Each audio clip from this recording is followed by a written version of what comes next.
What's going on, everybody? Welcome to Dissect That Film, where we dissect your favorite films, film franchises, and TV. Today, on episode 58 of the podcast, we are sitting down to talk about another movie celebrating its 40th anniversary, John Carpenter's The Thing, or AKA Among Us, the movie. No.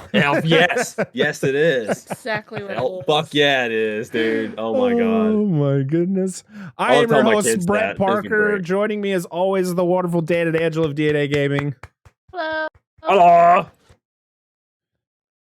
The Thing. John Carpenter's The Thing, not to be confused with the 2011 The Thing, which didn't have, which is a prequel. Yes, and we will talk about that movie on the show because I have actually never seen that The Thing, but I know it's a prequel, and I've seen, like, I watched the kill count on Dead Meat for it and stuff, but I've never actually watched the whole movie. So I do want to talk about it at some point because it does link to this movie, even though there's a lot of people who don't like this movie or like that movie. And to be honest, not a lot of people like this movie back when it was released. And I will say that I've seen some clips from it, and the CG looks fucking terrible in that movie. We'll talk more in depth on that movie when the time comes. I don't know where I'm going to cover it, but we'll cover it at some point. But John Carpenter's The Thing. Yes, everything. When John Carpenter made a movie, always had his name above the title of the movie. It was always John Carpenter's Halloween, John Carpenter's The Thing. Actually, was it John Carpenter's Escape from LA or Escape from New York? I don't know. That probably was. I have no idea. He usually brands his material. Yeah. So John Carpenter's The Thing was released June 25th, 1982. So actually next week, from when you all hear this, it'll be celebrating its 40th anniversary. 1982 was a good fucking year for movies. We had Poltergeist, which, before we state all the movies that this movie had to compete with, this movie bombed at the box office. Yep. It was budgeted at $15 million, which was one of John Carpenter's higher budgets of his career, and it only made $19.6 million at the box office. Made its money back, but not a lot more. Here's the problem. In 1982, a lot of really good movies came out. Not to say this isn't great. This is a fantastic movie. But it had to compete with Poltergeist, which the reason Poltergeist was so popular was, one, it was a good movie, but two, it had Steven Spielberg's name attached to it. He was an executive producer on the movie. Tobe Hooper was the director of that movie, which, a lot of people, Texas Chainsaw Massacre was more of a hit back in the 70s, and his name was just very synonymous with horror, but also Steven Spielberg. You put Steven Spielberg's name on anything, people are going to see it. Yep. E.T. came out a week after that, which of course was directed by Steven Spielberg. And that I thought it came out before it. No, it was Poltergeist, then E.T., and then The Thing came out came out 2 weeks after E.T. And you know what movie came out the same exact day as The Thing? I know. Blade Runner. Yep, but that bombed too. It did. So June 25th, not a good day for movies back in 1982. But it's so crazy. I think the reason why this movie did poorly was the reception it got from critics. The critics destroyed this movie. Yeah, they did. They just, it was tasteless. It was too gory. It was pretty much just like slamming John Carpenter for it's too gross. This is too much. We don't need this type of horror. I read one of the reviews say that the effects looked like shit. And I was like, Are you serious? What did they even watch the fucking movie? Apparently we watched a different movie than they did. The funny thing is John Carpenter has even stated that not everything that Rob Bottin created looked good. There's actually some shots in the movie where they used some of his effects where they had to light it a certain way because it looked like shit. From John Carpenter's words, not mine. That looked like shit, with the light on it a certain way. They just looked too fake. Like, for instance, the scene where Mac and Doc, they discover the guy who slit his wrists in the other And to cut his outpost. throat open. Yeah, Yeah. Cooper. So it was Copper. yeah, it was Cop. Yeah, Cop. Copper. It's Yep. Copper. I know. I always get mixed up. He from what I've seen is that John Carpenter it looked awful from what he states, and so they had to light it a certain way for it to actually look somewhat real. Yeah, I noticed that in the lighting. I was like, it's great. It's still good. But this is some of the best practical effects I've ever seen, ever. Yep. Ever. This is from 1982. Yep. The fact that movies can't do this as well anymore, or they're just too afraid to, and I feel that's the main reason. And to kind of, I said we weren't really going to talk about the 2011 prequel, but the 2011 prequel was made with practical effects. They did practical effects for the entire movie, but when it was tested, the studio didn't like how it looked with the practical effects. Said, "Oh, it would look so much better if we just do CG." There you go. It just looks it's unnatural. just people who don't understand, and this is, of course, the prequel to the thing was made because of the cult following and the newfound respect for this movie. Yeah. And they're like, well, we need to know what happened to that other outpost, because that's what the prequel is all about. It's about the other outpost, the Norwegian outpost that you see little glimpses of in this. But yeah, that's the problem, man. And I feel that's why it didn't do so well. I feel if you left those practical effects in, it would have probably done a lot better than what it did. Probably would have. Because CG doesn't make everything better. It really doesn't. I know you can do more things, especially with movement, but you didn't need it to be like that. Just look at what this movie did. But sometimes when they do the movement, it doesn't look right. It just looks fake. Like when it moves, it just looks like shit. It's just disappointing. It's disappointing to literally see behind the scenes of the 2011 prequel, and you see the amazing practical effects of some of these creatures, and they're like, nah, just cover it in CG. They literally took all those practical effects and just coated it with CG, and then it was like, that's fine. I had to reshoot that. It was terrible. We'll talk more about that later. Please, yeah. But the thing, it wasn't popular. Of course, critics were a big deal. I feel like critics were a lot more of a big deal back in the day when you didn't have the internet. The internet is still so far for being a thing where, people were looking at these critics' reviews of movies in order to determine, is it worth my money to go see it? And even in 1982, it wasn't like you were going to be like, well, I'll just wait till it comes out on home video, because even back in that time, home video was fairly new and it was expensive. You buy a VHS for a movie for like $30 or more. I mean, I know Blu-rays now are similar price, but they were expensive. They were probably even more than what I just said. But yeah, it's just disappointing. But you're also going up against two things that had Steven Spielberg's names attached to it. You have, of course, you have a movie about a cute alien, or as cute as you want to believe. It's a heartwarming story about an alien, and then it's like, go watch that Alien movie, where it's people being morphed into the most absurd creatures I've ever seen. But they're awesome. Yes, they're so awesome. Good, tasty. We just talked about Rob Bottin. He was the special effects artist behind this movie, and he was only 22 years old when he worked on this movie, which is just unreal. He also stated as one of the hardest movies he's ever worked on. Of course, it was like the beginning of his career, so doing a lot more, and he did it all pretty much himself, with the help of certain people, but the majority of it was him. And there was actually at a point where he was working so hard that he suffered from exhaustion, and he got sent to the hospital because he was just so diehard at making sure everything looked so good. But I praise him for the work he did, because everything looks so good. Yeah. And it's sad we can't get that anymore. Nope, not anymore. So this was, of course, directed by John Carpenter, who, if you don't know who John Carpenter is, he's the one behind Halloween, Escape from New York, and L.A. Well, you don't really need to talk about Escape from L.A.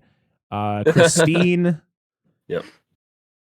I mean, there's a lot of amazing films that he is. A Big Trouble in Little China, Salt on Precinct 13, They Live, In the Mouth of Madness, and of course, he's executive produces a lot of the newer Halloween movies as well, and he created a lot of music for the movies that he directed, except for this one. Yep. He was slated to do the music for this because that's what he does, and it was a lot on his plate, and he just decided, we're gonna just bring a composer in, and so they brought in Morricone, who is a big time Italian composer. He did a lot of Tarantino's movies back in like the late 80s and up until Hateful Eight. He actually won a Razzie for the score for The Thing back in 1982. And then his final film, which was The Hateful Eight, he won an Oscar. So it's kind of all. I mean, he worked for a long time. He was working through like the 60s. He did a lot of Sergio Leone westerns. And I mean, he's a very iconic composer. I love the score of this movie, though. I love it too. It's very brooding, and you get those deep basses, like you get this. It's great. It's a good score. Just sets the mood. Yeah, the opening credits, just showing the names on the screen of who's in this movie, and there's nothing behind it. It's just names, but just his like very simplistic, like those tones. Great. This was based on a short story called "Who Goes There" by John W. Campbell Jr. This is technically a remake of the 1951 The Thing from Another World. Yes. Which John Carpenter actually used in Halloween. It's actually the movie that Lori and Tommy are watching at Tommy's house. I believe the Howard Hawks. Yeah. Is it the guy that made it? I think it was the guy that made it. Yeah. And actually, cool fact, because I've been watching a lot of special effects videos on YouTube. I've been getting really into it for some reason. But the fire effects that they used in the original The Thing from 1951 was actually some of the first fire stunts ever done on film. Oh, really? Yeah. And that was go ahead. Oh, so no, go ahead. I don't know what I was about to say. The guy who portrayed the Thing in The Thing from Another World was James Arness, big actor in the 50s. Mm-hmm. And his brother was damn it, he was an Airplane. Fuck, I can't think of it's I think it's William Graves. Is it William Graves? No. I can't remember. James Graves. I don't know. Anyway, two brothers, different names. I just forgot to throw it out there. That's Something cool. like that. So this was so footage from the original The Thing was used in Halloween. And when they wanted to do the remake, this wasn't actually something that John Carpenter sought out. This was actually something Universal kind of gave to him and was like, "Hey, we want you to do a remake of The Thing from Another World." And he's like, "Okay, Yeah. sure, cool." So him and his writing partner at the time, Bill Lancaster, they wrote the script for this. Actually, John Carpenter and Bill Lancaster were also the ones who wrote the first script for the 84 Firestarter before they were replaced by the director and the producer who later ended up doing the movie. But this was a kind of a passion for Carpenter. He was a huge fan of the original. The fact that Universal came to him to do it was a big deal. But unfortunately, because of the fact that this didn't do so well at the box office, that's what kind of got Firestarter taken away from him. But then he ended up doing Christine, which, to be honest, is a better movie than Firestarter. So we'll take it. We'll take it. This movie stars the legendary Kurt Russell, just rocking the best beard ever put on screen. We got Wilford Brimley. We're not going to do any diabetes jokes. It's been done to literally exhaustion. But he's great in this movie. Let's go through the cast here. He plays Blair. We have Keith David. Oh man, Keith David's so cool as Childs. Dude could read me anything. He's one of my favorite narrators. He's great. Richard Masur, who plays Clark, who's the dog guy. TK Carter plays Knowles. David Clennon, who's probably my favorite character up until his demise. He's the one who plays Palmer. He's just the outrageous guy who smokes the biggest doobies of all time. Pass them dudes. That's what we were talking about. We're like, what does he do besides smoke weed? He is assistant. He's the helicopter mechanic in a pilot in training. Okay. I looked that up. I was like, what the fuck does this guy do? I know what everybody else does for the most part, except for him. Except for getting high. He doesn't do anything but get high. He has one of the greatest lines of the movie, where where the freaking head of Norris, when it pops off and it grows the spider legs and it crawls away, and he just turns, he goes, "You gotta be fucking kidding." yeah, it's great. It's great delivery. Supposedly, Kurt Russell still laughs his ass off to this day whenever he hears that line, because he said it was one of the greatest lines ever spoken in film. It's so good. It's so good. Richard Dysart plays Dr. Copper, or they just call him Doc. Charles Hallahan plays Norris, who has one of the coolest deaths and like transformations of the entire film. It's the most iconic scene. Peter Maloney, who plays Bennings, who I mean, God, we'll talk more in depth about all these awesome transformation effects and everything. Donald Moffat, who plays Gary. I'm trying to think. I've seen him in something else. Fuck, he was in Popeye, I guess. I don't know. Yeah, I've seen him in something else too. He's very recognizable. Clear and Present Danger. He died in Sleepy Hollow, New York. Isn't that weird? That's a very weird fact for him. Joel Polis, who plays Fuchs, who has the worst death of this entire movie. Thomas Waits, who plays Windows, which is one of the weirdest nicknames you could give to someone. Oh, is that really his name, or are they just making fun of him? It's his nickname, I guess. Yeah. But I just thought, I was like, Windows. That's an odd nickname to have. But yeah, I mean, great cast, great effects. The atmosphere is just, I mean, I want to say chilling, but that's like, it's fucking cold. Yeah. It does instill you with a very nice sense of dread, isolation, and just not knowing and distrust, because you'll just see characters like venture off and just disappear and they'll come back, or just wander around, run away, and you'll see somebody like, oh, where do they go? And like somebody will see them go out of a window and they'll disappear. You're like, what the hell? You guys know what's going on? What the fuck you doing? Right. It's so good. This is one of my favorite horror movies of all time. Like, it's just so eerie every time I watch it. And the first time I watched this movie was probably when I was fairly little, probably like 7, 8 years old, which is way too young to watch this movie, just because of, I mean, those effects are terrifying. But our daughter watched it, so she came in. She came was asking in questions during the good transformation. What's his name? The red-haired curly guy. Norris. When Norris during that whole scene, she just it's great. I wouldn't turn. I mean, I'm probably, for the time, I know people watch horror movies when they were very, very little. I watched Jaws when I was like 4 or 5 years old, which, a lot of people wouldn't consider it a horror movie, but it's pretty it's scary. And a lot of people get turned off of going in the water after watching that movie. And I watched Child's Play and Fridays and Nightmares and all that stuff when I was fairly young. So like, I think it's awesome to see, like, I wish my kids would get into horror a little bit more. Like, my son's getting into Stranger Things now, which this season is fairly creepy. But as long as they understand it's not real. Yeah. Then it's cool. Telling her. So check this out. So speaking of that, we'll talk about this. She walked in during the scene because I kept saying, "It's Among Us, the movie," like just joking, like, you guys don't have to watch it. She got super excited. Watch it. Yeah, and I was like, hey, they're trying to figure out who the imposter is now.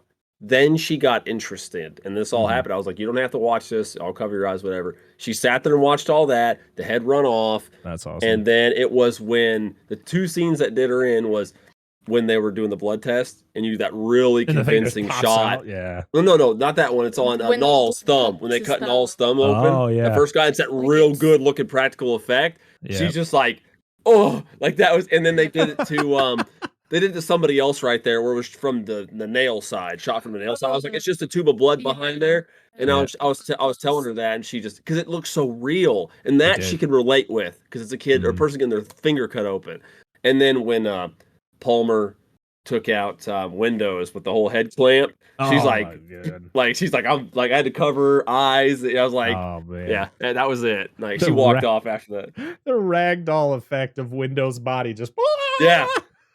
Oh, it's still lovely. Yeah. I It's enjoy so the shit good. out of it. It's so good. But she was asking questions and seemed to really be interested. Like she's getting more and more interested in stuff we watch, even if it is scary. So I'm like, this is scary. I said, I don't want you, having nightmares tonight.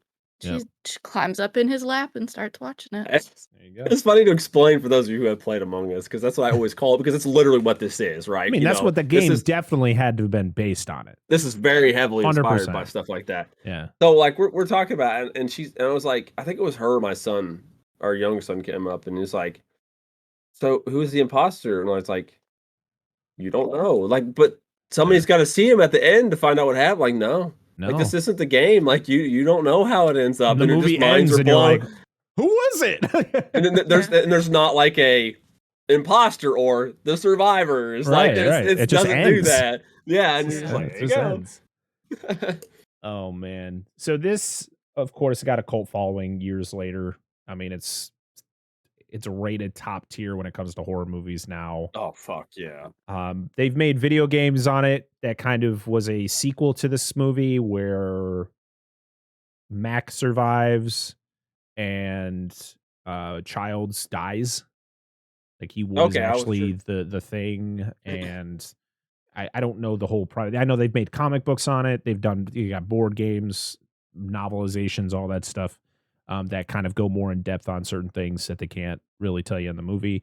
And of course, they came out with the 2011 prequel, which I thought was a cool idea. Yeah, unfortunately, I just heard it wasn't executed well. Well, I want to throw this out there. Nobody's going to follow us up on this, but if anybody has a copy of this on the PS2, the thing, that's not stupid expensive, let me know. I want to buy it. Because I remember my cousin playing it and reading reviews, and people said it's actually a good adaptation of that story. I've always wanted to buy it again. To see if I have it, because I've been finding some weird obscure games. Yeah, it's gone up in price a good bit. And I would really like to have it, but I don't want to pay out the ass for it. So not worth it. All right. So yeah, let's go around and talk about what we thought of the movie personally. So we're starting with Angela this week. Why are you squeezing my phone? It's preparing you. Yeah, like this is what we watched. This is the second time we've watched this recently. Second or third, yeah. I think in total. I think I've only watched it 2 times. Probably third for me. But. Definitely loved it.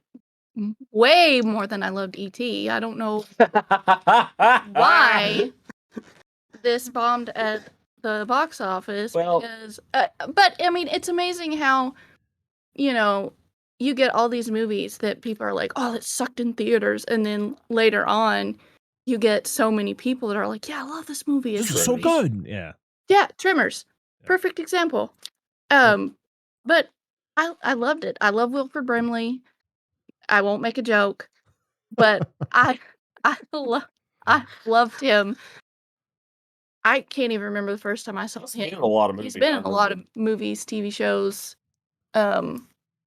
I love the guy that plays Copper. You said you can listen to Keith David read things to you. I could listen to that guy talk. I like his voice is just so unique. And that dude just seemed like he would have been such a cool dude to sit down and just have a conversation. Oh yeah. Yeah. But yeah, I loved it. I love the effects. Just everything. It was good. I'd watch it again. Definitely watch it again. What? It's the thing. For video, for people who watch the video. Are you done? I don't want to. Okay. This is probably my biggest regret as a film viewer, as I did not watch this movie sooner, because this is one of my favorite horror films ever. The music's fantastic. It's so well paced. it's a slow burn at the beginning. It really is a slow burn movie, but that's perfect for this kind of film. Like it's a slow burn. Like I talked about, people are in and out all the time. You don't know who's come in contact with what. Yeah. You get the occasional red herring, which is nice, especially in this, that it devolves into, literally, as we've joked about here before, like Among Us. You don't really know who's killing people. It could be multiple people. It could be everybody but one guy. You don't know. And that's the best part about this movie, is not knowing. They hold you in suspense. Like I said, the music's great. The effects are fantastic. Admittedly, there's a few that, like, you look at them like, okay, that looks kind of hokey, but it's whatever. It holds up very well. For some of the shots that aren't the best, just remember the time that it came out. But for the most part, a majority of them look fantastic. I still don't know how the fuck they did some of this shit. Like, I look at, like, with the dog early on and stuff, I'm like, how the hell did they do that? Like, it looks so convincing. And the poor doggos. The dog, Jed the dog, best animal actor ever. Now, the dog that was used in the beginning of the movie when they're chasing him with the helicopter, not the same dog as what the dog that was used inside of the facility. Mhm. Jed was the one they used for, like, he's going around the facility and all that stuff. Fucking great. Good doggo. Amazing. Great doggo. They actually had to paint a dog the same color scheme so it looked like him. That was the one that was running through the snow, getting chased by the helicopter, with the guys who have the worst shot known to man. Oh, yeah, absolutely. Yeah. I'm like, how many times is he going to shoot? Admittedly, I imagine it's somewhat difficult to shoot somebody from a helicopter. I'm just saying. Oh, I mean, I guarantee it is, but damn. Like, what about when the dog's one just of them, running? right? What about when He's they're on the running ground and the straight. dog? Yeah, it's like, It's like, all right, dude, whatever. But yeah, great actor. That Jed the That's all I dog. got. By the way, it's a fantastic movie. If I could put, like, our thing that I talked about a few episodes ago, last episode, probably, I don't know when this is going up. Seal of approval. Massive seal of approval on this fucking movie. Watch it if you have not seen it. I just hated the end. I wanted to know if they got rescued or if they died. But that's the best part, because it's all about the whole lack point, of. though. It's so nihilistic. That's but what John. I hate being. I just hung having out on that cliff, like, oh. Yeah, I think it fits for the movie, but I can understand your frustration. Yeah, I mean, that was John Carpenter's whole thing. Know. Like, there's some scenes in this movie that literally don't give you answers. Like, you see something happen, and it's like you never get the answer to that thing. You kind of have to come up with it yourself. Like I could care less if they like, what the figured fuck out what happened, it was. And who did the thing with McCready's outfit? Yeah, exactly. Like, who did it? Yeah, that's great. Like I said, it's the lack of information that makes this movie wonderful. I wonder if it could have been Blair, though. He got out. But that wasn't. But that wasn't until Blair. That was before Blair got out. But how many times do you think Blair got out? How many times did they check on it? Yeah, because he'd been at that for a while. Yeah. It's one people of those like, things. What? I mean, that was another thing that really. Fuck? I mean, that was the thing that really turned people off of this movie too. Was the fact that there was a lot of questions that weren't answered. But that was Carpenter's whole point. It's like, you have to think, use your brain, come up with your own conclusions. I mean, people are still asking this question, and it's 40 years old. Like, it's if something is keeping you, talking about it, then it's doing its job. I just want to know if Childs shot McCready out of spite. Yeah, right. Right. It's human nature to want to know things. Yes. Yep. I'm a curious. But for me, the not knowing is what makes it fantastic, because a movie doesn't have to fucking tell you everything. Say for a game, like when I played the original Resident Evil, I love that game. When I first played the Resident Evil, it was the fact that you went to this mansion. There were zombies and dogs and shit like that trying to kill you, and you don't know why. You don't know. You're just trying to get through the place to figure it out. But I think the game would have been better if it didn't fucking tell you at the end. Yeah, I agree. And I'm the guy that wants to know everything. Like, I was a science major in college. Like, I like knowing things. Like, get me the answers, damn it. But I haven't seen this movie in a long time, but watching it last night, it just kept me going the whole time. Like, it just keeps you. I mean, you know what happens. You know when you know the beats Yep. of the movie going into it, but oh man, just the effects, the acting between all these guys. I think they all just have a really good chemistry with each other. Just the way that they kind of bounce off each other. Some are a little bit outrageous, but you always got to have those type of characters, and especially in movies like this. And Kurt Russell is just, I mean, what's not to love about Kurt fucking Russell? I mean, that dude he is the leader the whole time. I don't give a shit about Gary. Fuck you, Gary. Yeah, exactly. Dude, Mac is the man. And he just commands the room every time he's talking, doing anything. And even like everyone, just to see everyone respect him the way they do, even though he's not the leader. He's the helicopter pilot, so I guess you got to be nice to them. Yeah, absolutely. They're the only way you can get out of there. Especially when you're on the coldest place on the planet. Yeah. You have a limited ability of how to get out, like you said. Yeah. You have like a tractor or a fucking helicopter, and that's it. So they filmed all of the outdoor shots in British Columbia during the winter. I believe it. All of those shots of them outside and stuff like that where they're cold, it's cold. Yep. I believe it. And all of the internal shots were filmed in London, but Carpenter kept the temperatures to 32 degrees to kind of still get that effect. So like the natural being cold, like trying to pretend to be cold compared to actually being cold, two very different things. So he wanted it to be as authentic as possible. Yeah, I mean, even though some of the actors thought certain things were miserable, especially the actors who had to be transformed, they get covered in like goo and shit, and it's cold. Yeah. It's not a good time. Not a good time. But it's the 80s. You can get away with a lot more things. Actor abuse. Hell yeah. John Carpenter states this is his favorite film that he ever made. Kurt Russell puts his on the top of his list for favorite films he's ever been in. Did you know that John Carpenter directed an Elvis Presley movie that Kurt Russell was in? Did you know that? Fun fact, everybody. Kurt Russell played Elvis Presley in a John Carpenter directed Elvis biopic. And now this year, celebrating its 40th anniversary, The Thing with Kurt Russell, we're getting another Elvis biopic next month. Why the fuck not, dude? Okay. Why not? All right. Well, I'll be damned. What? He did. Cool. I had to look it up. Mm-hmm.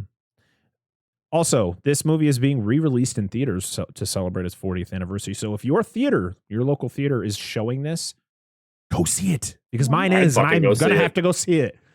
Oh, shit. I should find out if there's one right here. I would love to go watch that in theaters. There's a lot of really awesome classics that are being re-released in theaters this year, and I can't wait. They got Jaws coming out in IMAX. I'm like, oh, I'm there. Please, you've got to, dude. We've seen it in theaters. You have to do it, too. I wonder if I'm seeing it in IMAX. Yeah. IMAX. E.T.'s being re-released because of its 40th. Do not talk shit about E.T. The fucking great movie.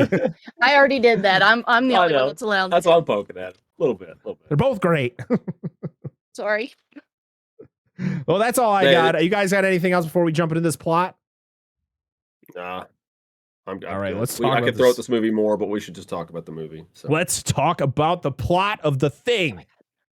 John Carpenter's The Thing. So this movie starts off with a spaceship crashing on Earth. Well, hey, you don't really see it crash. You just kind of see it go to Earth, and then it turns to the coolest fucking title card, which is actually just the title card from the original from 1951. Yep, they recreated it. Yeah, they just recreated it.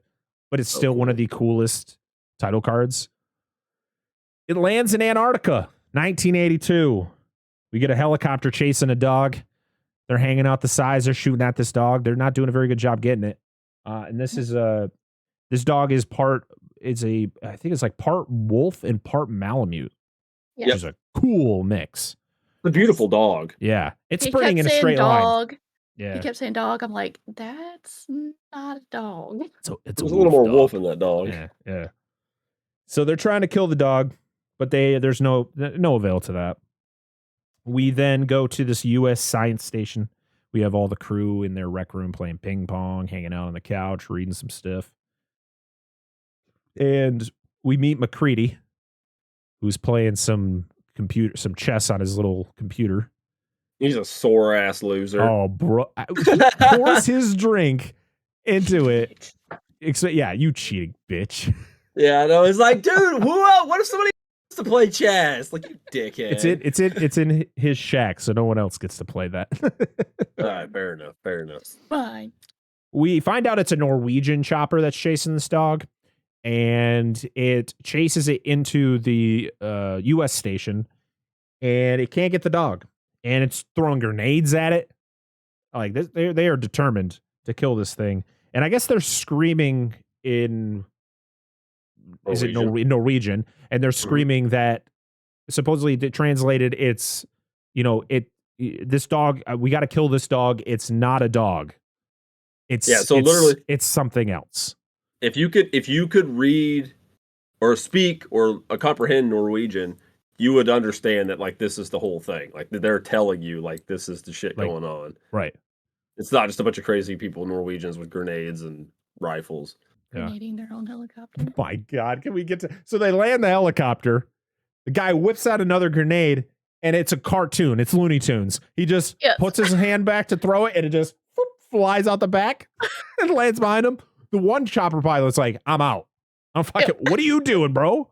Yeah. The other guy's just like, gotta dig for it. And he blows up along with the helicopter. Like, why would you go look for it? No, I'm like, get the fuck out. The other guy was like, fuck this shit, I'm out. Yeah, right. Like, he had the right idea. So from what I'm told, grenades have a 3 to 5 second timer on them. But I assure you, you don't want to take that chance to which one it is, nor do you want to count. So I'm just running. I'm just running. Yep. So yeah, the helicopter and the one pilot blow up. The other Norwegian he is dead set on killing this dog.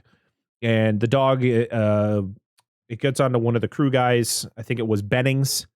Yep, and Bennings. The guy shoots Bennings in the leg, which then the dog runs away. And then that's when Gary, or Cap, or whatever the hell they call him, he breaks the window out, which does no one else have a gun? Open the fucking window, man. He's just like, like you're in Antarctica, man. Hell of a fucking shot he does, though. Oh, he pinpoints right in the eyeball. Just pink. Fucker's done. So supposedly this character that they shoot is a crucial character from the prequel. Like you actually see this character more in the prequel, the one that they shoot. Why do I feel if I'm going to watch that and be like, this doesn't add at all to the original? I'm just going to be disappointed. I'm actually excited to watch it because I just really want to see all those. I do want to see it too. Things. Yeah. Mm-hmm. But I have to go in there. I have to go into that one with the mindset like there's no way it's even close to as good as this. Because it's not. Yes. Yeah. So because of everything, they find out that it's a Norwegian helicopter. They're Norwegian. So they're going to go check out. They're like, oh, wasn't there a Norwegian station not far from here? They're like, all right, let's go check it out. Mac is the helicopter pilot. So he's like, let's go. It's him and Doc. So there's 2 doctors. One they call Doc. The other one they call Blair. Yeah. Blair is a biologist and Copper is a physician. Mm-hmm. Both doctors. Yep. So they go to the station and it is ransacked. It is blown to smithereens. Fun fact. This is actually the U.S. station from the end of the movie.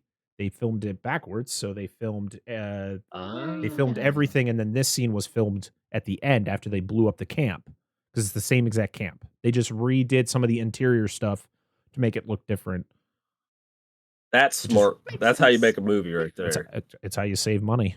Why build something twice? So they go to the Norwegian station. It is blown to smithereens. They go in and try to figure out what the hell happened. They find a guy dead and frozen to a chair, his wrist slit and his neck cut very deep. I don't know. I mean, I don't know how you do like. That's a really intense, like neck cut to do on yourself, especially right after you slit your wrists. It's really intense. I'm wondering if it makes sense. go through too. Yeah. It's not just His facial I don't know, expression. dude. And the fact that he still has the facial expression like a scream doesn't make any sense.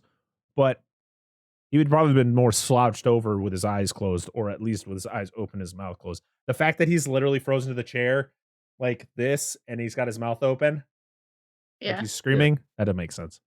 But Unless whatever. that wasn't, unless part of that was not self-inflicted. Oh yeah, that could have been. Yeah, I mean, I have no idea. knowing the story, yeah, Yeah. that could have been it. He may not be a human popsicle. He may be something else. So, Very true. McCready's hat is so fucking cool. yeah, dude, we talked about the ridiculousness of his fucking hat. It's so cool. Oh my goodness.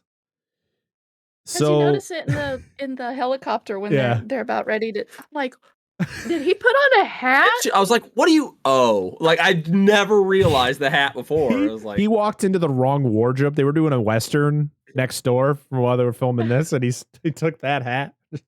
I'm gonna keep It's it. like, I'm taking this shit. I'm keeping this. Mine now.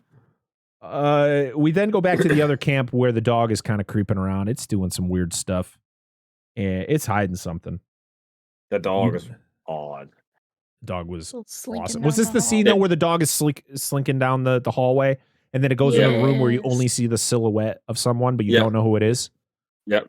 And you never know who it is. You can make Yep, and- guesses of who it is, but you never actually know who that silhouette is.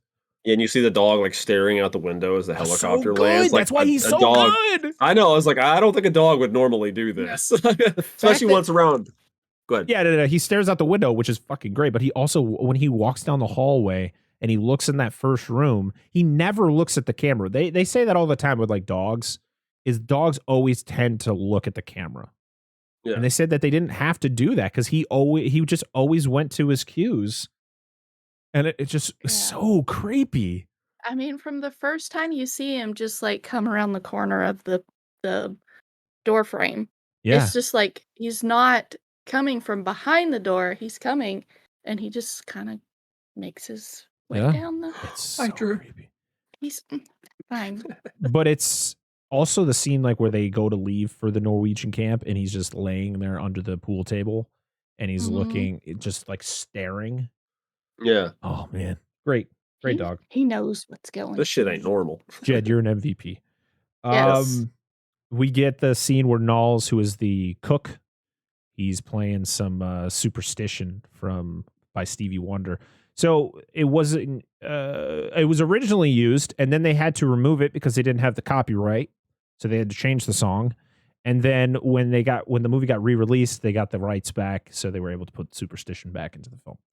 There you go. I love that Bennings goes up to his door and he's knocking on. He's like, "Can you turn that crap down? I was shot today." Yeah, right. Yeah.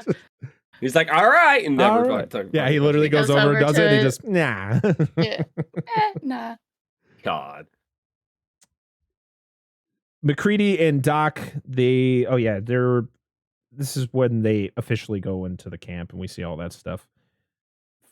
They find a video recorder there and a big block of ice with something missing out of it.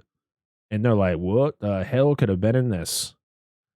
And this same thing happens in the original film, but when they find the block of ice, it's like the silhouette of a man Yeah. was missed like out of the ice. Of course, they didn't do it in this movie. It's just like a big hollowed out chunk, which is great. Like it's obviously it makes more sense for this movie, but Right.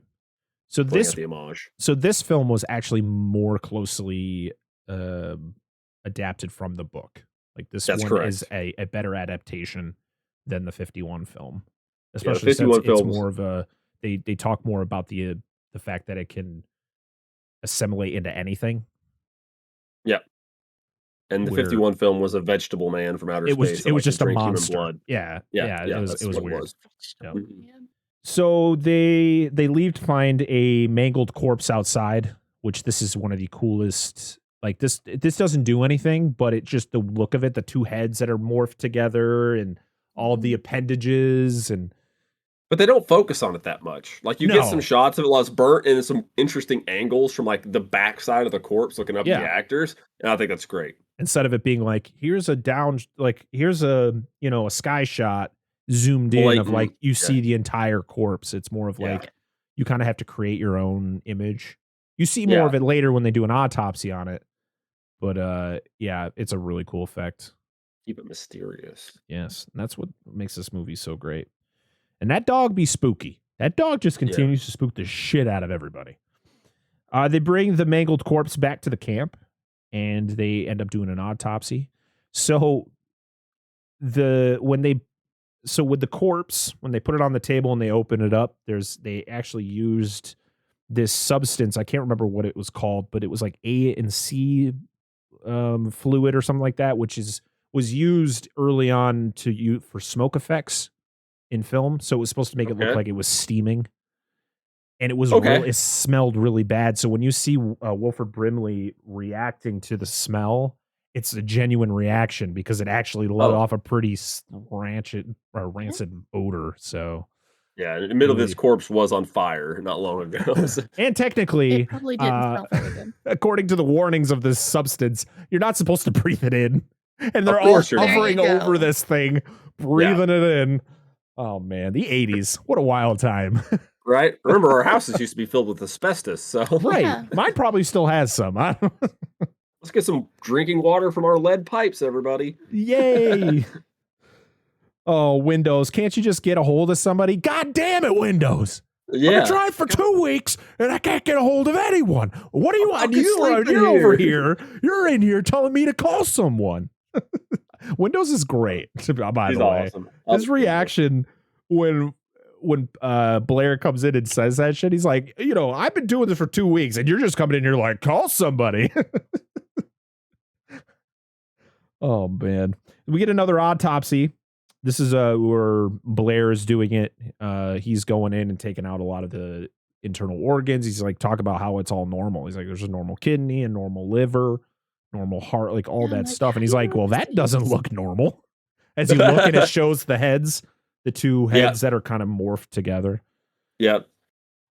So Wilford Brimley actually was, he was a farmer. Like he was, was taking care of birds of cows and shit like that. And he actually, he was a deer hunter as well. So he did his own dressing. So this was normal. This didn't affect him at all. Yeah. Yeah. They, let's see.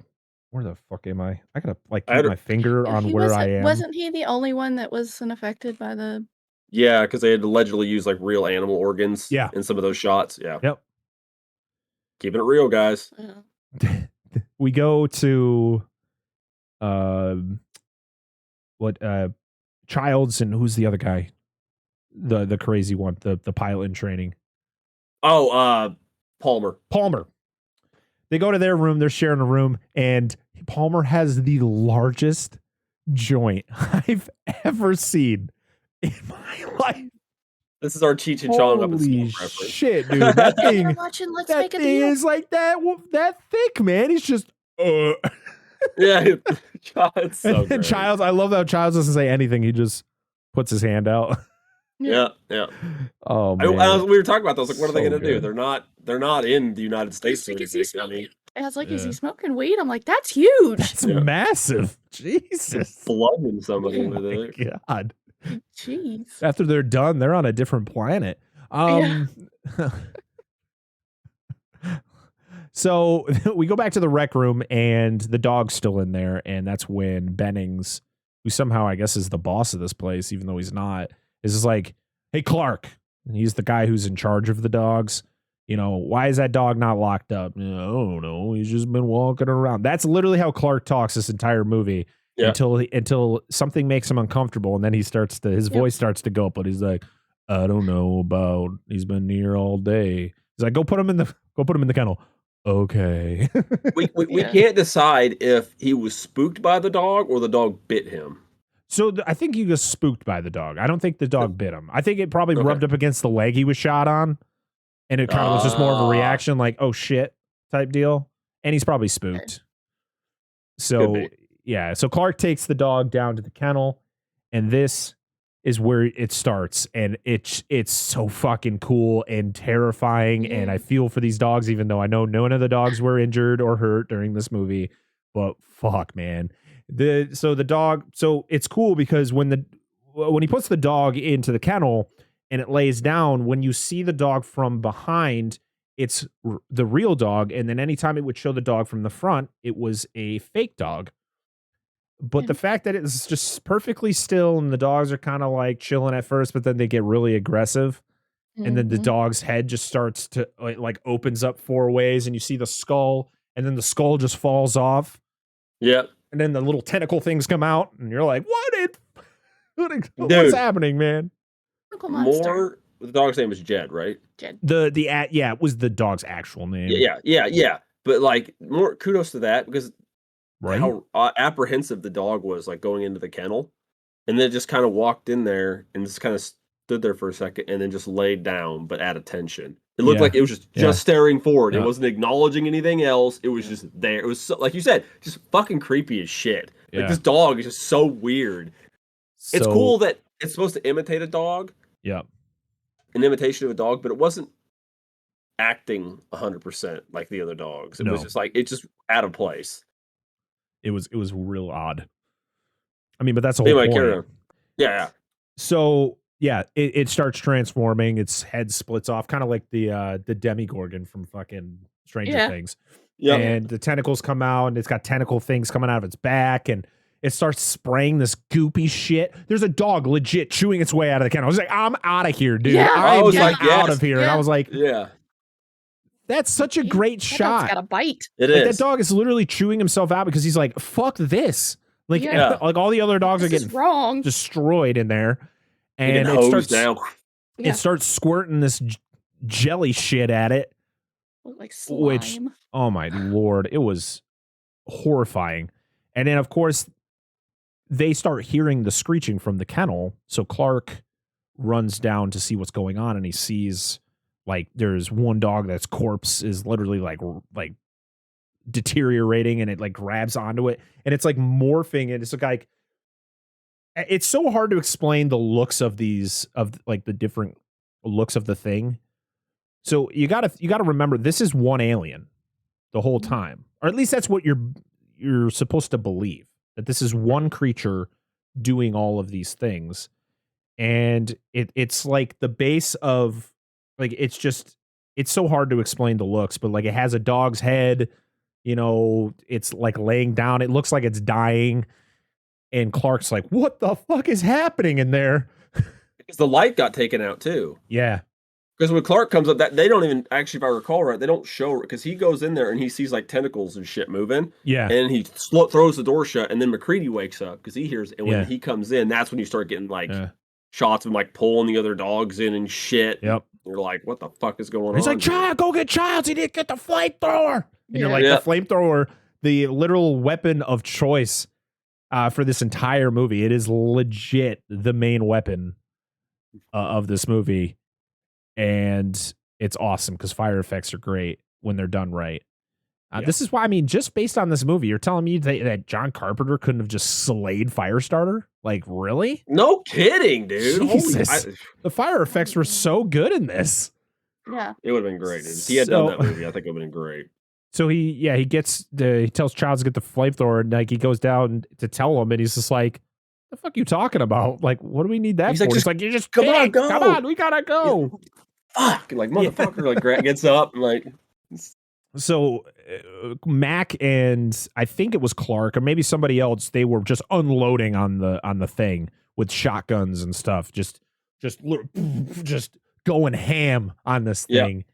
And it like attaches itself to the ceiling, and it looks like it's about to like pull itself through, but it like just smashes at the ceiling and then it drops back down because Childs ends up hitting it with the flamethrower in the corner. It's just wild how quickly things just went from like normal to like just absolutely bonkers apeshit crazy. Like it was just out of control.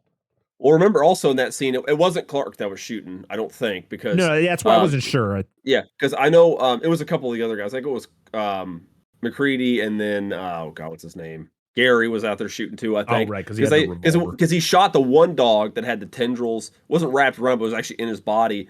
And then Clark tried to stop him because he was shooting because obviously Clark loves the dogs, like he really loves these dogs. So like he doesn't, even though they're probably fucked at this point, he doesn't want to see him get shot. Well, all of them survived. Yeah, but not the one that was wrapped in tentacles. No, For I'm now, pretty sure that one was done. the dog survived, Yeah, but for then they now. get killed later in the movie. We get another autopsy on the dog creature, and that's when Blair is like, yeah, this thing can imitate anything. Like Yeah, now, like perfectly. perfectly. And that's why it was able to act like a dog and behave like a dog and stuff like that. And it's one of those things that it could it could be any. It was kind of, it's not really stated like, hey, we could become it, like we could be taken over from it. It wasn't really known by that yet. It was more of just like they were just looking over the dog and talking about what it was able to do. They Yeah, because it still was has so many questions. Yeah, because it shows the body and they cut it open and he opens it up and then he explains like he was trying to ingest those other dogs to perfectly emulate those other dogs. Like that's what he was trying. Because Yeah. when he cut it open, you can see like there's another dog inside of it that Mhm. he was trying to Yep. assimilate. That's when he starts going into that. So they take blood samples of the remaining dogs, and Blair is suspicious of Clark because, of course, he talks to him. He's like, "How long were you with that dog?" He's like, "I don't know, like an hour and a half or something." That's when he brings up how long it wasn't in the kennel. So it was like running Yeah. around the base, like what, like a Yeah. day, a Yeah, day and a half, unchecked. pretty much. Yeah, as soon as it got there from getting chased by the Norwegians up until that point. But And that's when you could tell Blair's like legitimately concerned. yeah, and I love this is when Clark starts to like he's like, why the hell are you looking at me like that? Yeah. He's like, nothing, that's fine, nothing Yeah. wrong here. Mhm. This is how it all starts. So good. So Mac and the crew investigate where the Norwegians took the large chunk of ice, where the creature slash alien was stored, or they found the spaceship in the ice. And I think it was Norris who states like this ice is probably 100,000 years old, so there's really Yeah, 'cause it was no knowledge of how long it's actually been here, because it it was quite a far way down. yeah, it Mhm. was. And I love the mix between the practical and the matte painting. So like the spaceship itself is just a matte painting, but the fact that they were able to get the actors, or like the way that they were able to do the perspective of them walking onto the spaceship, yet it's not actually there. It's so cool. So what did you say specifically about this scene, dear? It's a very specific thing you said.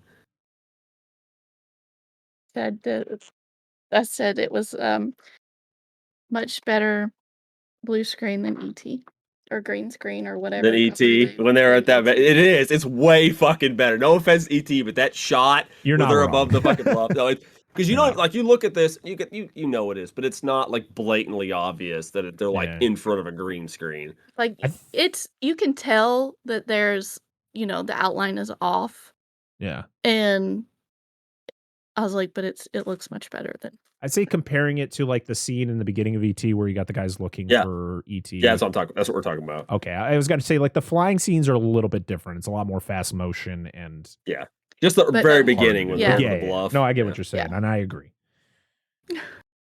So they want to know how all of this could have happened. How long has it been there? Why is it doing this type deal? Like, there's so many questions. While they're doing that, Blair is running some simulations on a computer and somehow able to do this in 1982 is just wild, especially when you're stationed in Antarctica. Like the Yep. fact you have the computing processing power to do what he's doing, but it determines that it could, pretty much infect the entire world in 27,000 hours. So that is a huge concern. And before that, it has the probability that one or more crew members is already infected at 75%. Yep. And this is just one person making contact with this. And he shows that graph of just how quickly it would go from cell to cell to cell to cell. Right. Because it can infect you literally by one cell gets in your Yeah, body. It can just cellular affect you. assimilation. It's ridiculous. I mean, what's great about this is that you never see like someone get infected. Like it's not like one of those things where it's like, oh, he was stung by the by the creature and oh no, he's infected now. It's literally just it happens. Like Yeah, somebody is just infected. The closest you get is Bennings. Yeah, Oh, Bennings, yeah. which we're about to get to. Right. That's the literally closest the you get only to it. time. Yeah, you don't even actually see it until Windows It's kind of walks into already that room. happening. Right. Yeah. So Fuchs, who is like the understudy, I guess, or he works with Blair.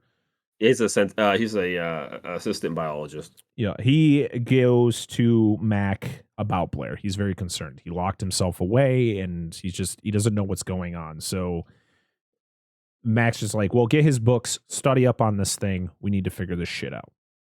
Oh yeah, we should point out that the whole thing that Blair figures out, he doesn't, outside of something that kind of happens a little bit later, he doesn't really tell anybody. Like No, in he doesn't. detail. It's just like, yeah, just He a little found bit it about out, later. and he's taking his own precautions. Yep. Yeah, So he goes crazy. Yeah. So they have to put the corpses into, I'm guessing, just like a storage spot because they had McCready like take his stuff out of there. And Windows is just like, why don't we just burn it? And that's when Bennings is like, why would you burn something that's going to give somebody a Nobel Peace Prize? Like this is a discovery. Windows is on point, by the way. Yeah, legit. Yeah. Windows leaves, pans down to the corpse where this goo is coming out of it, and then this is the burned corpse from the other place. From the two-headed one. Yeah. Yeah. And you can see Windows look at it like he sees it move. Yeah, because you can see it like almost like breathe. Yeah, because all this is happening while Fuchs and McCready are talking. Yeah. Because it's jumping back and forth. Well, Fuchs even tells him that the organism they brought in is not dead. There's still cellular activity in it. Yep. So Windows goes down. I don't remember what he was doing. Was he getting a key or something? I think so. I don't remember what it was, but he comes back and Bennings is like being assimilated. He is covered in like goo and stuff and being wrapped with the tentacles. So this was miserable for the actor who played Bennings because he had to be covered in like gelatin and shit. And it's, Carpenter, like I said, Carpenter kept the set very cold. So, and with the gelatin and stuff on him, it made it even colder. So this was not a good time for this actor. And so he is getting assimilated, and that's when Windows leaves and he runs. He gets with Mac, and he's like, "There's something wrong with Bennings."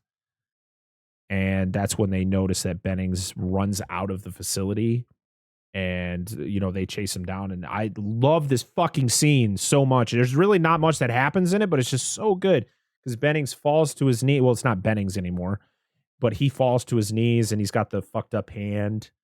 And both of his hands are like that. They're like not finished, like bones and meat. And he, and Mac knocks over a barrel of gasoline and sets it. I just love right before he sets it ablaze, he just does the weird scream. Like, it looks at him almost blankly, yeah. like just screams this weird noise. It's cool. And everyone is like around him in a circle. It's a great shot, great scene. Jesus. And then Mac lights him up. Yep. Quickly turning into a dummy because that thing literally doesn't move at all. Just walks over. Yeah. Oh, man. But yeah, love that scene. So they have to find out. Oh, wait. No, this is where. So they're like, where's Blair? After they do this, they're like, where the fuck is Blair? And this is where Mac is walking away. And he notices somebody comes out of the helicopter and like bolts. Yeah. Into back into the building. And he's like, Blair, what are you doing? Like, what's going on? And then he goes over to the helicopter and notices like he tore it all up. Is this where we find out about the underwear? The underwear? In the kitchen. The clothing? The one that says McCready on it? No, before that. Knowles comes in and says something about how it's gross that somebody left these in the throws kitchen. it on. Right. Yeah. Yeah, and it's somebody's like coveralls or long johns or something, but the name tag is ripped off of them, so they don't know who it belongs to. Huh. I think that's after all this, maybe. Could be. Mhm.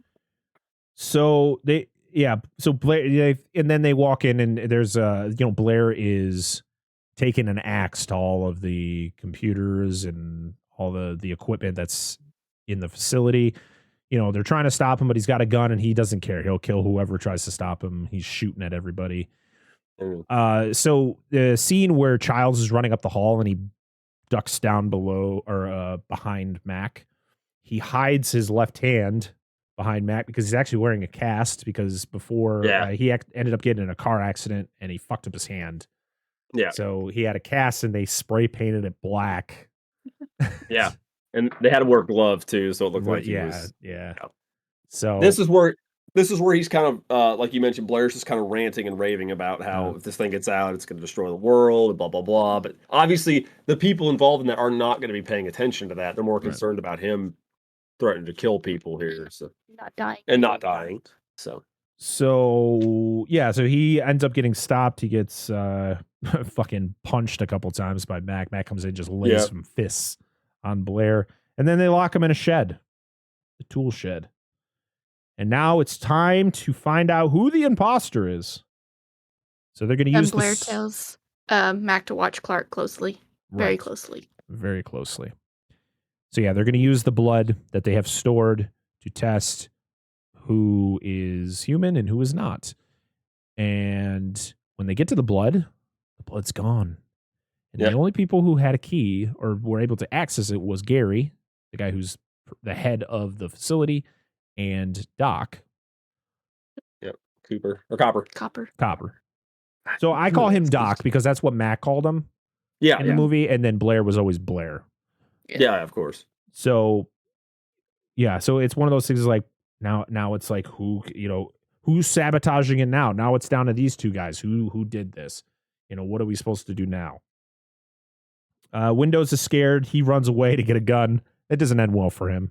Gary comes down, he stops him, but then he turns on everybody else. And he's just like, I don't know what the fuck you're gonna do. Like, if you don't want me to run this place, and you figure out who it is. And I don't love this.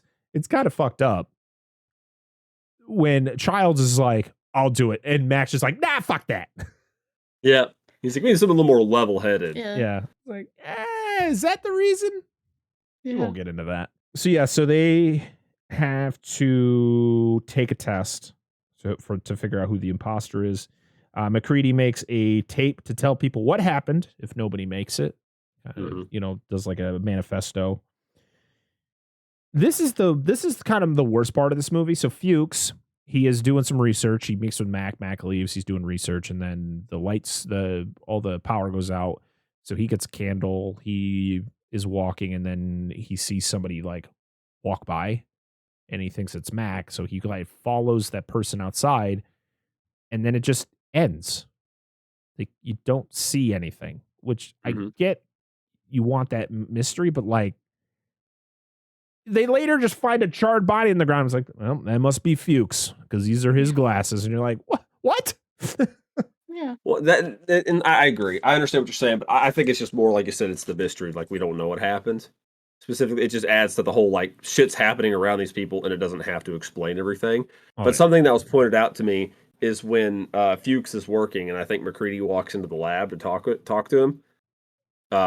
He's not paying attention. You just see Fuchs kind of grab a beaker. Apparently, that's supposed to be a beaker of acid in case McCready tried to do something. Because obviously nobody's trusting each other. Yeah. I was just reading that online. I don't know how true that is, but he's apparently holding a beaker. I wasn't paying much attention to it, but it would make sense given the context of everything going. Something green, and you notice when Mac walks in, he's like really fast. Like, yeah. Like, but it's implied that he burned himself up. Yeah, it's one of those things. Is like, you'll never know. Yeah, you will never know. Mac visits really Blair. Yourself, though. And Blair begs to come back in. He's like, I'm fine. There's nothing wrong with me. I want to come back inside. Which is weird because he wasn't saying that in the first place. Right. His like dialogue changed. And I think it's all better now. If you kind of figure it out that he probably is the thing now because he's trying to, manipulate, they tried to manipulate everybody else to bring him back in. Yeah. And the fact that he builds a ship for how long?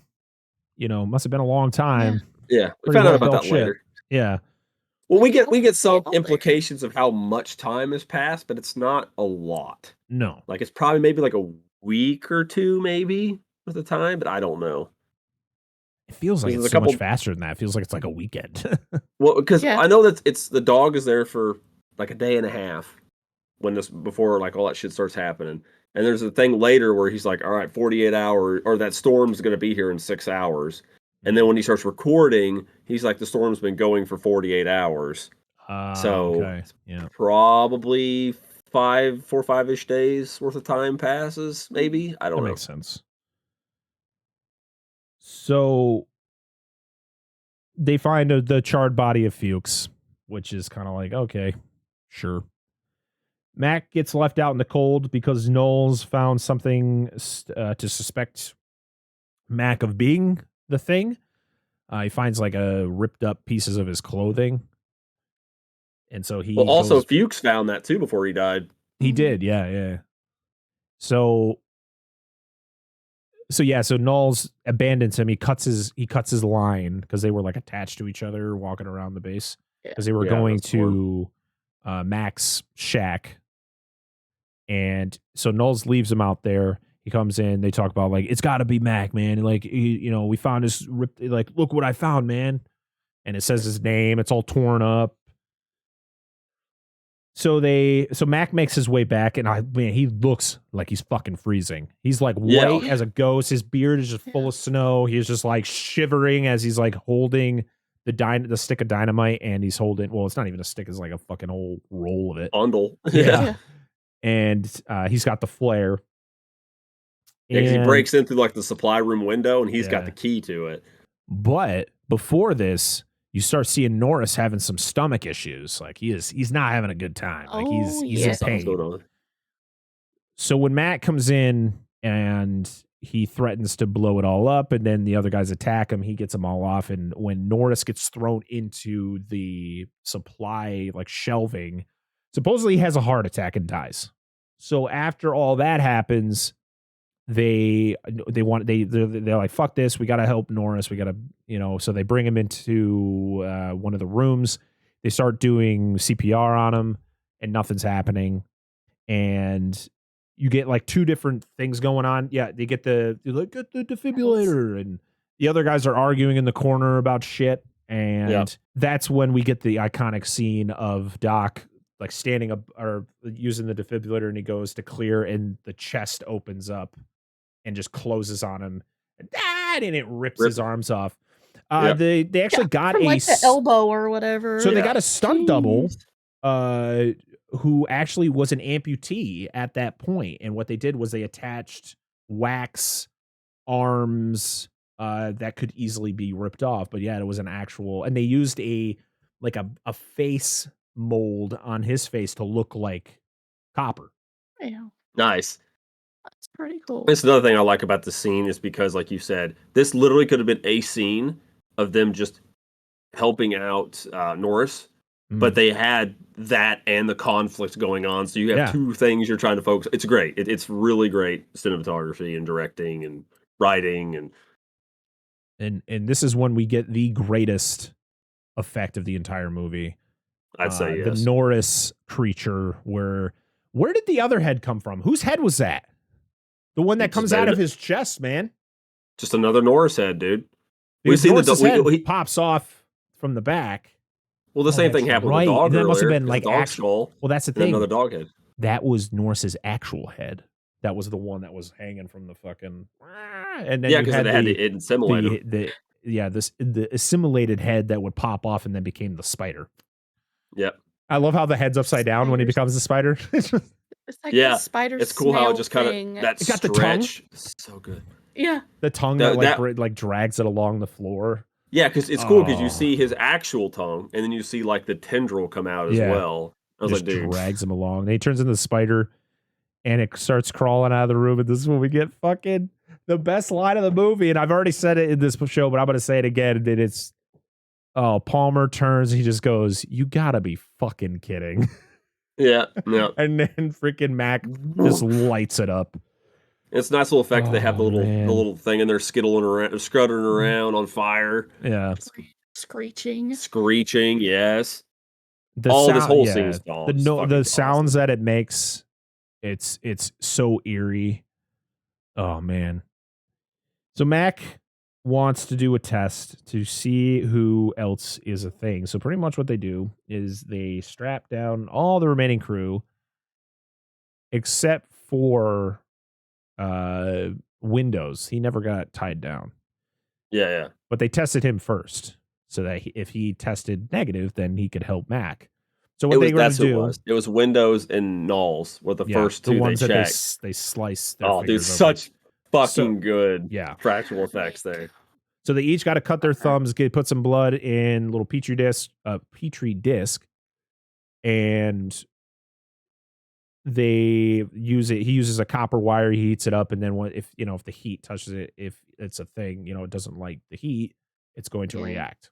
Yeah, Said it would save itself. the idea is, unlike humans, where our blood isn't, it's part of keeping us alive, but it's not as an individual part of our body that operates independently. Yep. Where the thing is more like a Portuguese man of war, which is not a jellyfish. It's a colonial organism. It's multiple organisms that live together and control a single thing. So where the thing, every part of its body is kind of like an independent organism. Yep. So it would react to heat. So the sound though that it makes when he puts the copper wire in the dish, and it like scrapes the bottom. It's so I like got me every time. I was like, how many more of this? Wait a minute. No, keep going. No. It's not happened yet. Keep going. So they test Windows first. They test nulls, right? Windows is looking sketchy as fuck in this scene too. Yeah, You're like, oh, dude. And of course, the guys don't believe it. Like Childs and Gary, they're like, this is horse shit.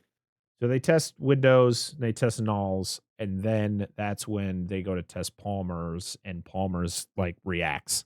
So they're like, and once it reacts, that scared me. I jumped. Not yet. Something else happened before. Before they do the blood test, Clark tries to jump McCready, and McCready shoots him in the head. Yes. Yeah, and kills him. Yep. He has like the scalpel in his hand. He goes after him. So yeah, so actually, to be honest, before they get to the Palmer one, they test Windows, they test Clark and Copper to make sure that they weren't one. And yeah, because he was for sure it was Clark, and nothing happened, and he's Child's like, well, so I guess that makes him exactly. Admittedly, the whole situation going on, anybody else would have shot somebody else too. Oh, 100%. Like, let's just be clear. I mean, Childs would have easily shot Mac, not knowing 100% if he was. If he tried to jump him, hell yeah. Yeah. So, so they test all this, and then they get to Palmer's. Palmer's reacts, and that's when he starts to shake and stuff, and that's when oh man, it's so good. Like his head starts to swell and bubble, and his eyes are it's like bleeding, and the other two are still tied to the couch, and they're fucking screaming like, "What the fuck?" Yeah, right. And it like undoes itself, and it like goes up to the ceiling, and then it drops down, and when it drops down in front of Windows, and it opens its head sideways and then just clamps onto Windows and just starts flailing him around. And the greatest ragdoll effect of just Windows' body just and he gets thrown whipped into a bookcase. Yep. They torch and Mac's having an issue with his flamethrower the whole time. That's why it's why it's able to do all the things it was doing. And he finally is able to torch him. But this is a cool like callback to the original, the thing from Another Planet, because it's kind of similar where Palmer's body goes up in flames, and then it like just busts out the side of the wall. Yeah. But then it walks out, and Mac runs out and he throws a grenade at it. Now, in filming this, Kurt Russell didn't know the blast, like how bad the blast was going to be. And when you see him throw the grenade and it blows up, he actually gets thrown up against the wall from the blast. Really? Yeah. And he actually got hurt. Like he didn't get seriously hurt, but like it was like one of those things like he didn't expect it. So it scared the shit out of him. Oh, I imagine. Oh, what were you going to say, Dan? Oh, I was going to say, yeah, I think in the original one, instead of, if I remember, it's been a long time since I've seen that movie, is He actually, if I remember, he doesn't plow through a wall in the original. He actually dives out a window. Yes. But Yeah. I Yeah. could And be then he wrong. just It's been a runs. He long just time runs since I've seen away. it. Yeah. Yeah. One of the craziest fire stunts I've ever seen in my life. Oh yeah, It's insane. absolutely. I just love it when it transforms and the whole couch just goes up and they're Yeah. Yeah, and then two he on the runs. Let's couch. get the fuck out of Get the fuck here. out of here. And so yeah, after all that happens, Mac actually comes back because Windows starts to starts assimilating. So he's got to torch him to end that. And then that's when we have to test everybody else. So I think Mac tests himself, or does he test himself last? I don't think he ever tests himself. He does. No, He he ends does? up He does. testing himself. I have Yeah. it. Okay. I have it. Oh yeah, because it's during that whole. It's before does it before. Palmer, and because he's like, I'm just going to show you like what I know, and Yeah, he puts in breaks nothing what I know happens. over. Yeah. Yeah, the thing actually I like about this whole scene building up to it is because you don't expect Palmer. It's just Right. he's just going through the line like, all right, here's another one, and then the fucking shit Yeah. happens, and yeah. My But anyway, finger keep going. slipped. Yeah, Made me jump. So this is the word he does. Sorry, Childs and Gary. Nulls. well, he does Nulls, Nulls Childs, and first, Gary. and then Childs, and then I love right before Gary gets tested. He's like, I know we've all been going through a lot, but I would like to not spend the rest of this time strapped to this fucking couch. Yeah, Yes. yeah. Because Then they Childs test Gary and demands he's to be untied. I love that. He's like, get me the fuck out of here. And then he's literally there holding the flamethrower. The good thing about a lot of this Fucking scene Childs. is like obviously like the creature's gonna know if it's infected, but some of these people they're so scared and so untrustworthy of people, they themselves don't know if they're infected. Exactly. Because when he does it, they're like, oh, thank like God. they're so Yeah. relaxed because Like- that's a great touch. Because Windows, isn't he the one? He's got the. Yeah, he's got like a This- bruise on his head, Windows, because he 'cause looks he's like- sketchy as fuck. And Oh, you're he like, looks so yeah. guilty. that's why you don't expect when Palmer Yeah. goes, because it doesn't really focus on him at all. Yeah. So everybody else gets cleared, but Blair, they got to go up and test him. They think he's still up in the shack, but they go up there and he's not. Yeah. Like, where the fuck do you go? So they go and they discover a like access point in the floor that leads to a spaceship being built in this ice cave. Something I want to point out before we get too far. I just want to mention this is between the time of Norris turning into a thing, literally from that till after Palmer and Windows, it literally kills 5 crew members. Yeah, there's like 4 people. There's left. 4 people left after that. That whole scene, it's like 5 people get off, or 4 people get off, or Yep. however many. Like a huge chunk of the crew just boom Just in like see a you later. 5-minute period. Yeah, it's Yeah. crazy. But go ahead, sorry. So yeah, Spaceships. they discover the spaceship. They're like, how the fuck? How long was he building this thing? This is crazy. We got to destroy it though. So they go up, and this is when Knowles discovers that Childs is sneaking around now. Like, Yeah, what's because Childs that's doing? before they blow it up, because he's staring at the Yeah. shack. Yeah, Looks out and he's like, I thought I just saw Childs run out over that way with like a flamethrower and shit. yeah, and that's when the power all the power goes out. Yep.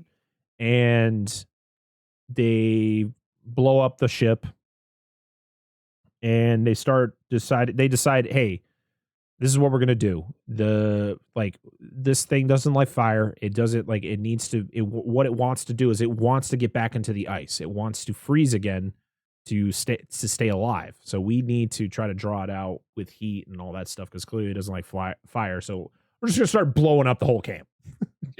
Where he even says we're not getting out of here alive. Yeah. None of us are. This is a mission to just stop this thing from doing any more damage. They've determined that they go down to the bowels of the facility, and Gary's just like, the generator's gone. And Mac's like, can you get it fixed up? He's like, no, the generator is gone. Yeah. It's all gone. There's nothing there. Gary like wanders off, and he gets ambushed by Blair, who just shoves his fingers into his face and just Yep. holy shit. Cool effect. And I love just the straight, like, there's no reaction from Blair. He's just doing it with like no emotion. Yeah. Oh, so good. Then he drags him off. Still By his attached to his face. Yep. Just dragging him. Oh, Uh, I said he's got it. He's dragging him by his face skin. That's what it so is. weird. Knowles investigates, and This is when the is this when the tentacles start like popping out of the floor when Mac's trying to like set up the Yeah, because Knowles stuff. walks away and then you Just never see him disappears. again. You never see him You again. never see him again. Nope. No. And then that's when he's like, he knows something's up. Yeah. So this where like the tentacles, they start like popping out of the floor grates and all that stuff. And that's when we get the Gary like creature hybrid where it's like Gary's face, but it's got like a creature's head on the side of it. Mhm. Like the dog comes out of its chest. Like, Yeah. Like, Yeah. we're It's just gonna have everybody. It's fucking crazy. And this is another great line by Mac where Mac does a, yeah, fuck you too, and throws the dynamite at it and just blows everything up. Oh, so good. And after everything just blows up. I love the wide shot, the far shot of all of the rest of the facility just going up into flames. And Mac just wanders over to just a spot, sits down. He's covered in snow. He's freezing. He's got his booze though.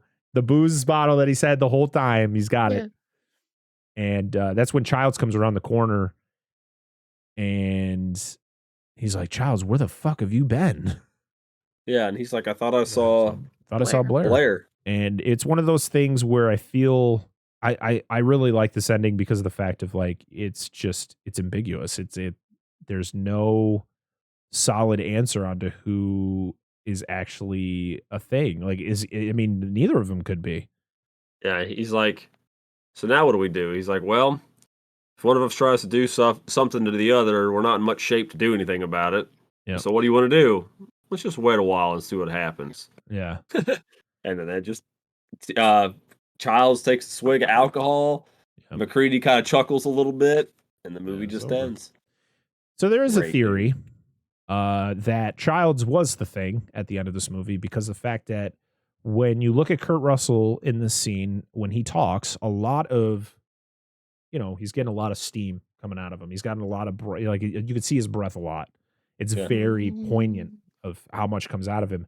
When Childs is talking or doing anything, there's not a lot coming out or none at all.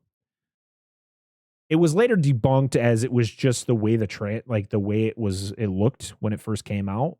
When it was, you see a lot more with the, I watched it in 4K.